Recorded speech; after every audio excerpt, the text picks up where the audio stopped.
여러분 6.25 그러면은 어떤 인상이 떠오르세요? 우리가 영원히 잊을 수 없는 민족의 치욕입니다. 공산주의자들의 잘못된 정복 욕심을 가지고 온 민족을 구석구석 괴롭혔던 고통스러운 6.25입니다. 무슨 생각이 떠오르세요, 여러분들? 피난. 또요? 예? 총소리. 들으셨나요? 아하하, 어렸을 때도 들으셨죠. 그렇죠. 예. 또요? 경험하셨나요? 역사로 배우셨다. 예, 맞습니다. 예, 그렇습니다. 많은 사람이. 예? 시레이션. 좀 부자가 옆에서 살아서 좀 얻어먹었다. 예, 맞습니다. 예, 여러분들 다 맞는 말씀이에요. 6.25는 사실은 여러분들과 저에게 가장 잊을 수 없는 그런 날이라고 생각을 해요. 저보고 누가 물어보신다면, 예, 치욕적이고 고통스럽고 아프고 괴롭고 기분 나쁘고 속상하고 뭐 그런 거밖에 생각이 안 나요. 그런데 역사를 저도 더 연구를 하고 보니까 그날이 꼭 그런 날만 아니더라고요. 하나님의 어마어마한 기적이 나타났던 순간이었어요. 아니, 이승만 대통령의 말씀과 같이 정말 그때야말로 오히려 남북 통일을 이룰 수 있는 기회도 될 수 있었겠다는 생각을 해봅니다.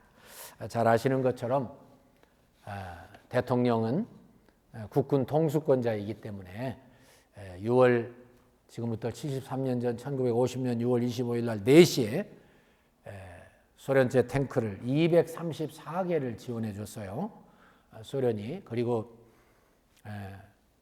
비행기도 전투기도 많이 지원을 했습니다. 여러 번 스탈린에게 가고 모 대통령에게 가고 해서 기다리라 아직은 때가 아니다 해서 스탈린이 특별히 여러 번 미뤘죠. 그러다가 드디어 재가를 받고 1950년 6월 25일 날 새벽 4시에 이 38선에서 일제히 다 밀고 내려왔습니다. 10시 반에 이승만 대통령이 그 보고를 받게 됐습니다.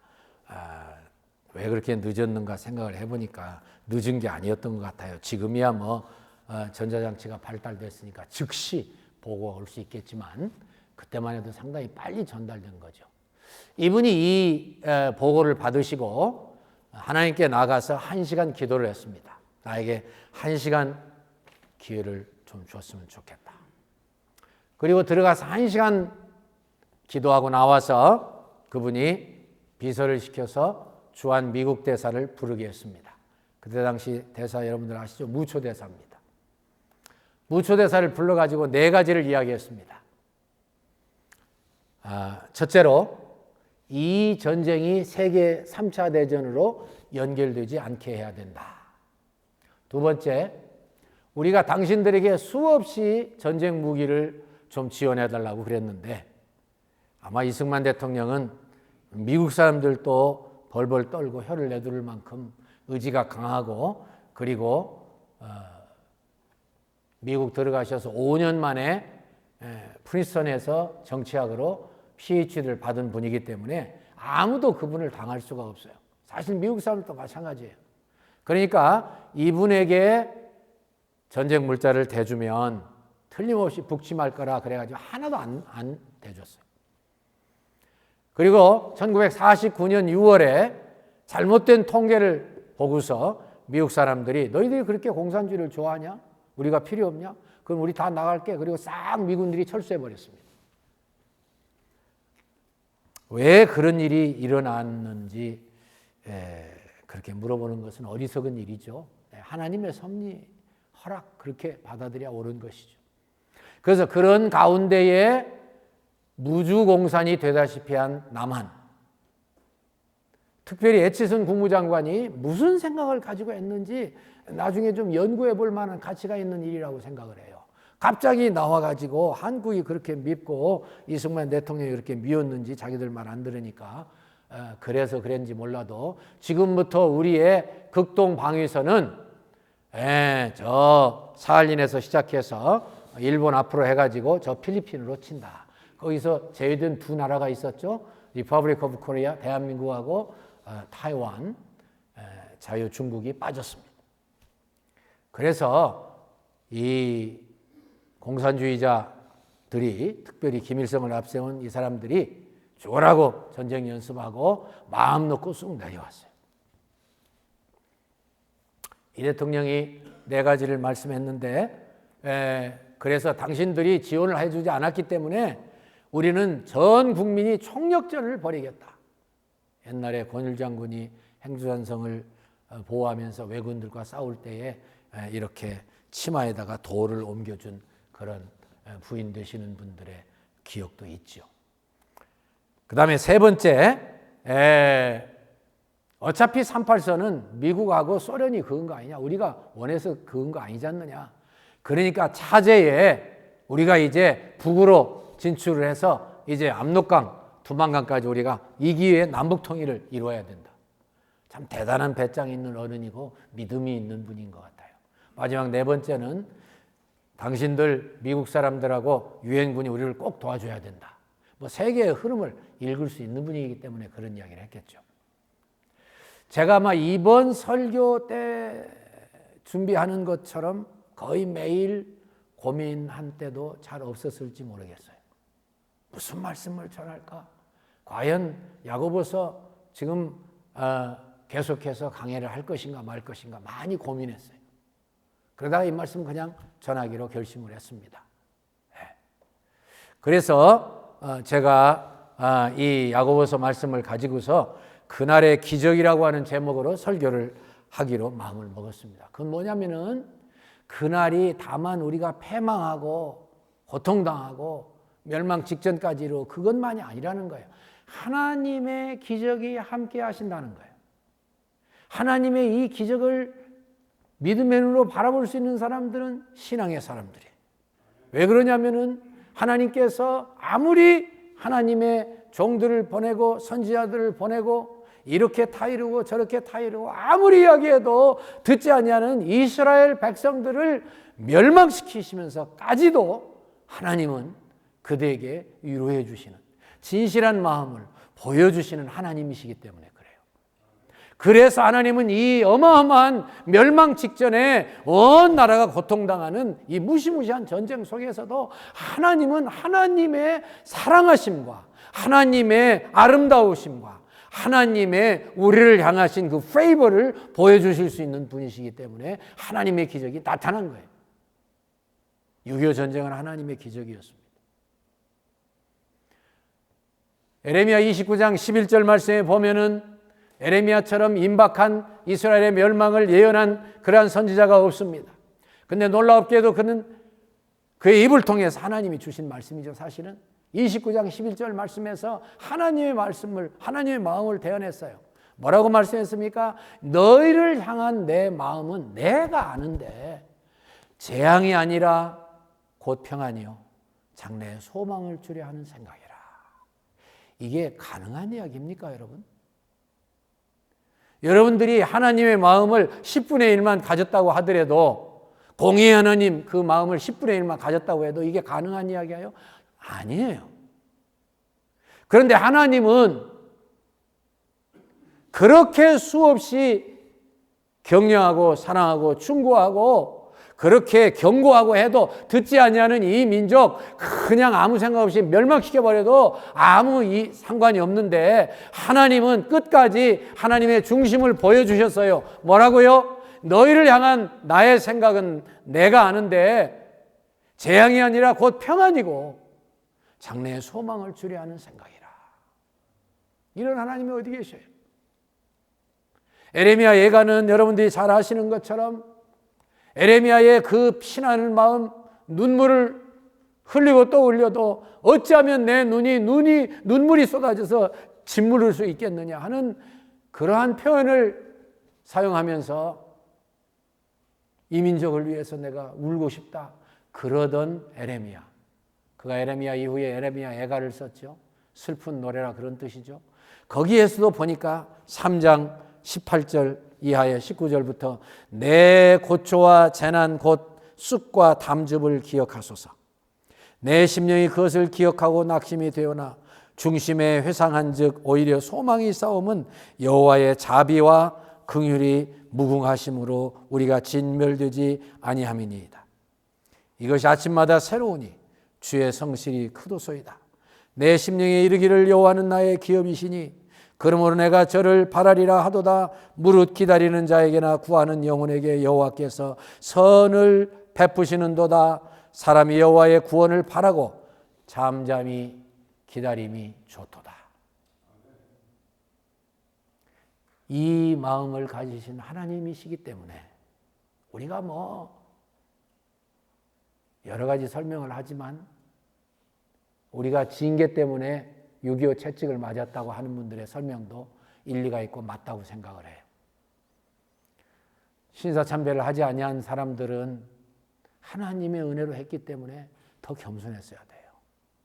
그런데 신사참배했다는 사람들이 건방지고 기분 나쁘고 불쾌하니까 그랬겠지만 정죄하고 막 그들을 당신들 똑바로 회개하지 아니하면 목사들부터 시작해서 신도들 다 교회에 들어오면 안 된다.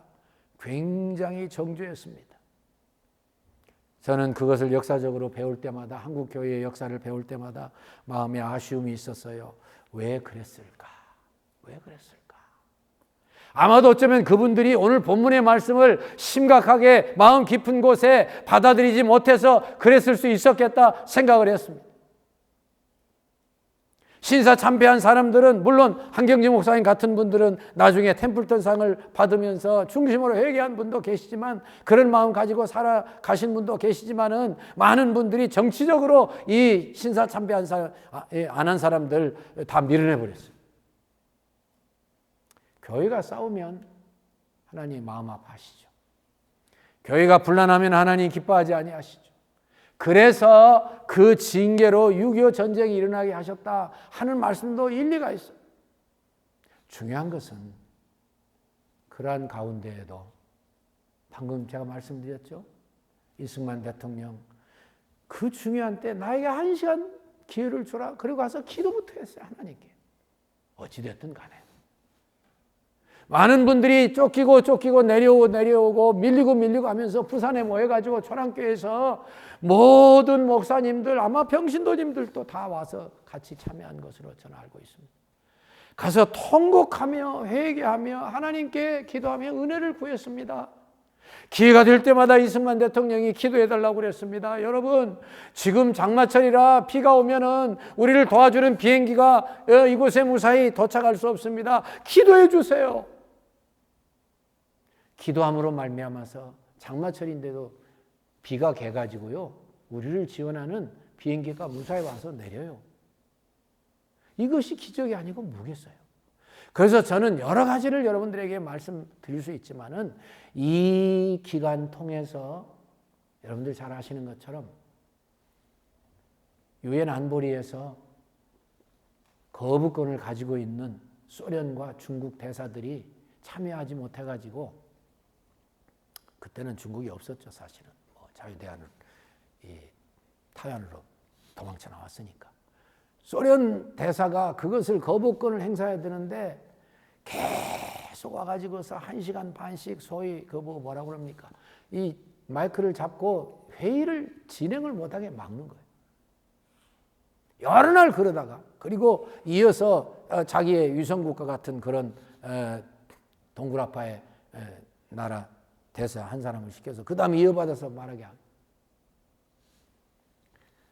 하나님이 계속하게 하시는 것 같지만 절대 계속하게 안 하십니다.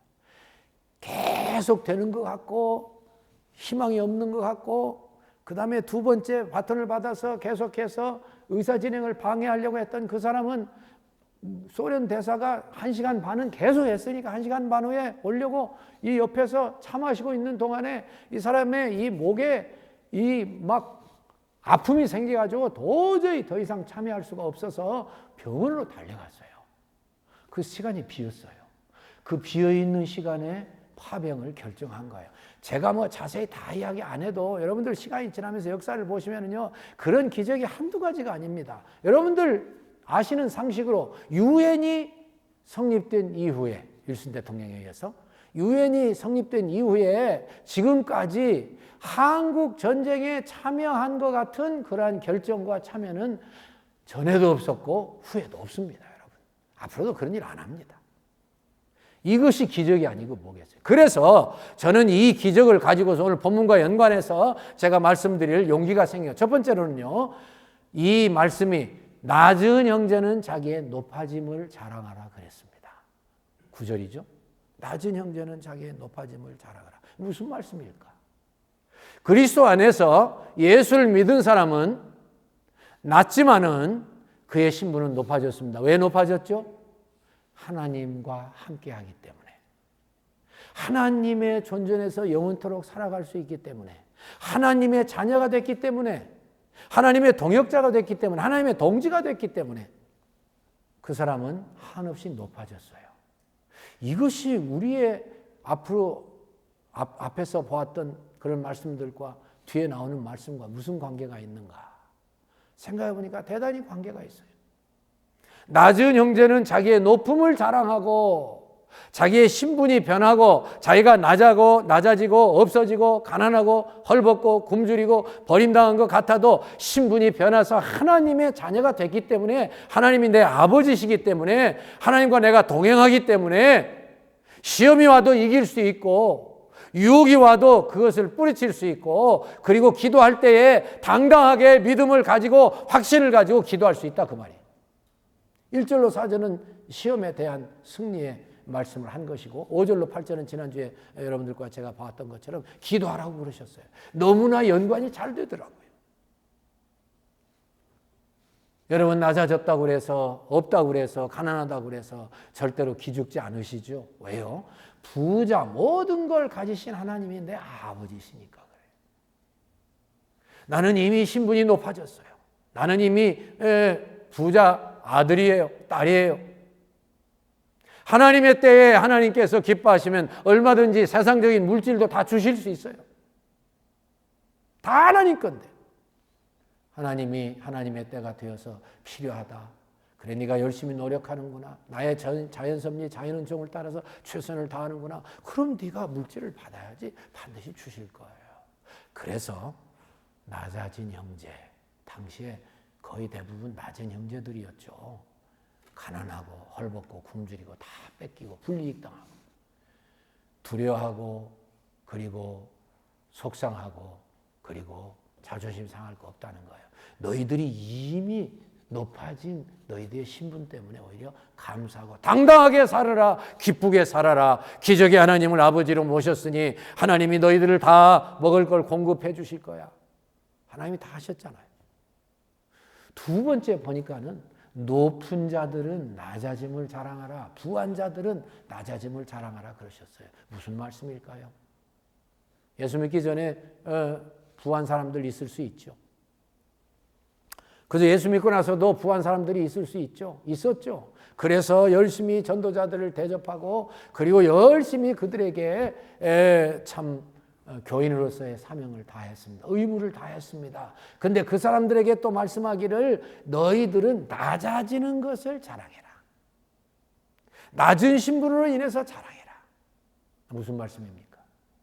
너희가 지금 이 지상에서 부자로 있다고 해서 너희가 영적으로까지 부자라고 생각할 건 없어. 가난하다고 생각해. 왜 가난하다고 생각할 것인가? 너희도 이제 핍박받고 가난해질 수 있으니 이 세상에 발붙이지 말아라. 겸손해라. 그것이 너희에게 주어진 것이 너희들이 잘해서가 아니야. 하나님이 은혜로 주신 거야. 세상 의지하지 마. 세상 것 전부라고 생각하지 마. 그것은 말이야, 이 땅 위에서 해가 돋고 뜨거운 바람이 불어서 이 사막지대에는, 이 팔레스타인은 특별히 사막의 기후에 영향을 받지 않습니까? 시로코라고 하는 동풍, 아주 강한 그런 동풍, 뜨거운 바람, 그것이 지나가면은요, 웬만한 식물은 다 말라버려요.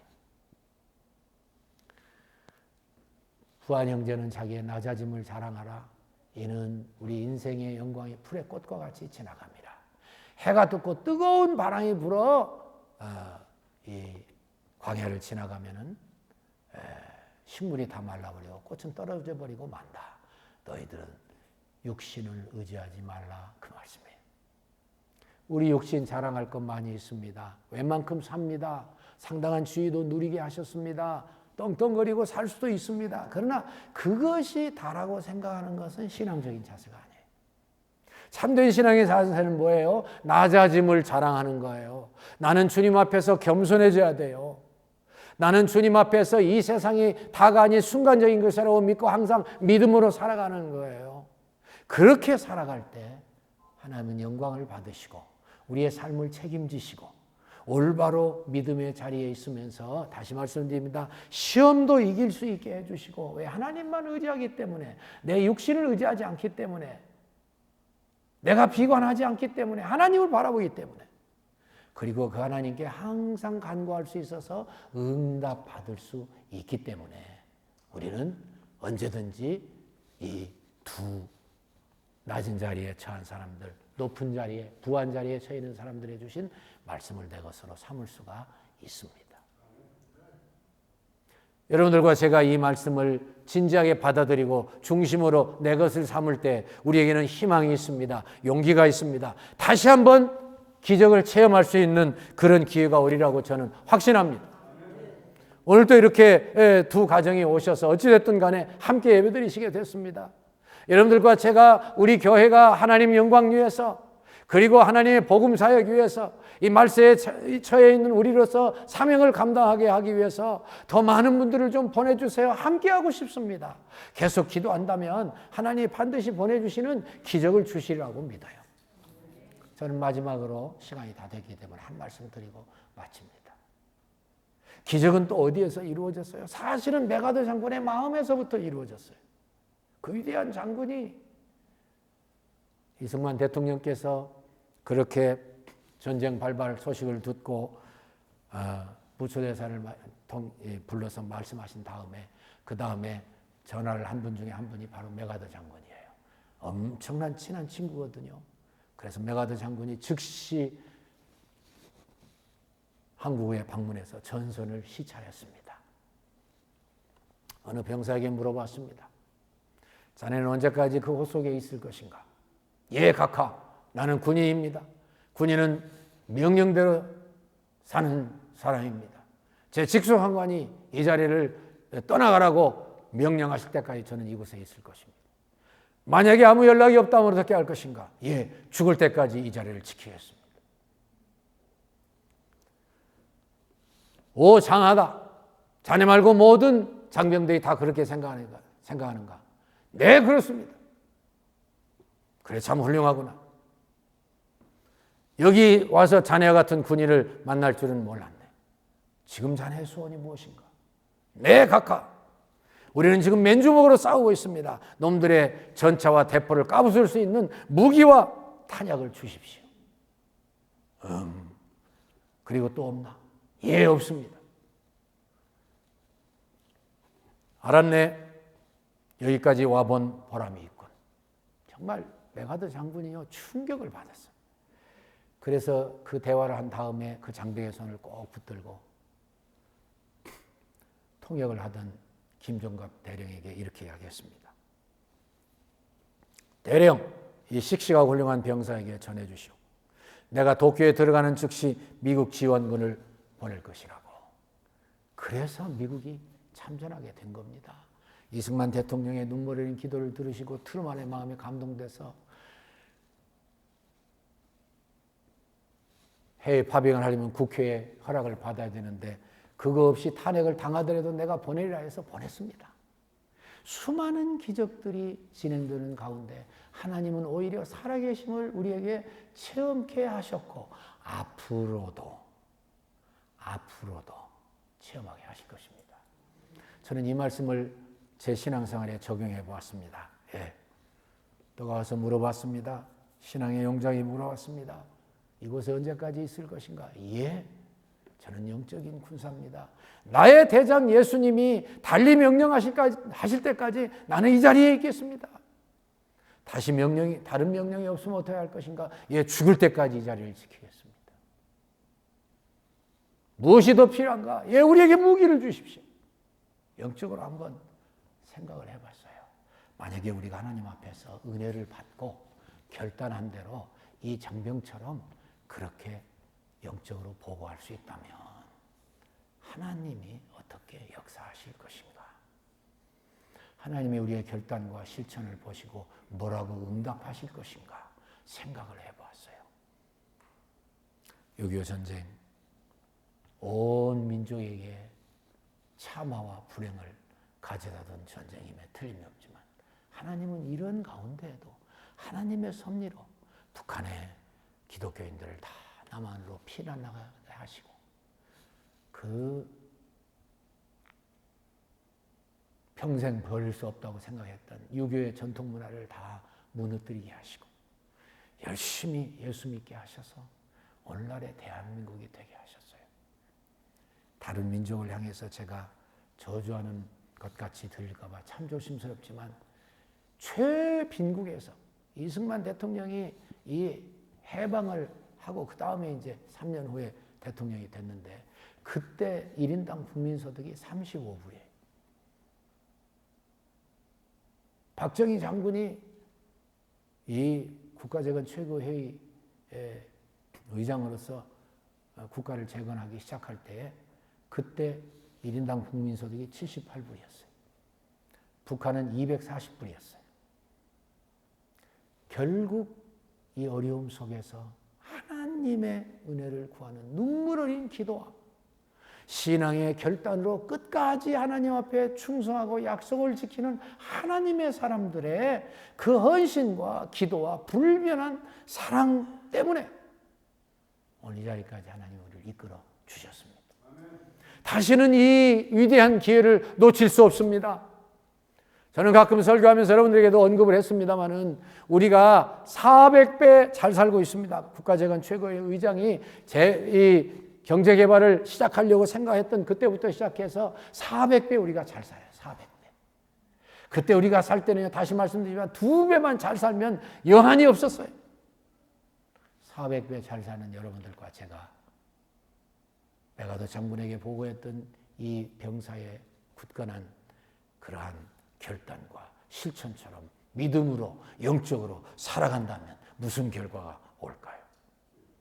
우리가 결단코 남의 신세 짓지 아니하고 결단코 나라 망치지 아니하고 결단코 남의 조롱을 삼음 받지 아니하고 영원한 하나님의 일꾼의 귀한 하나님의 백성들로서 마지막 사명을 다하고 축복이 사명과 연결되지 아니하면 반드시 타락하게 되어 있지만 사명과 연결되어 있으면 결코 마지막까지 우리가 우리 자리를 지키고 끝까지 충성하며 하나님께 영광 돌리고 천국에서 영원토록 칭찬받는 하나님의 사람들이 될 줄로 믿습니다.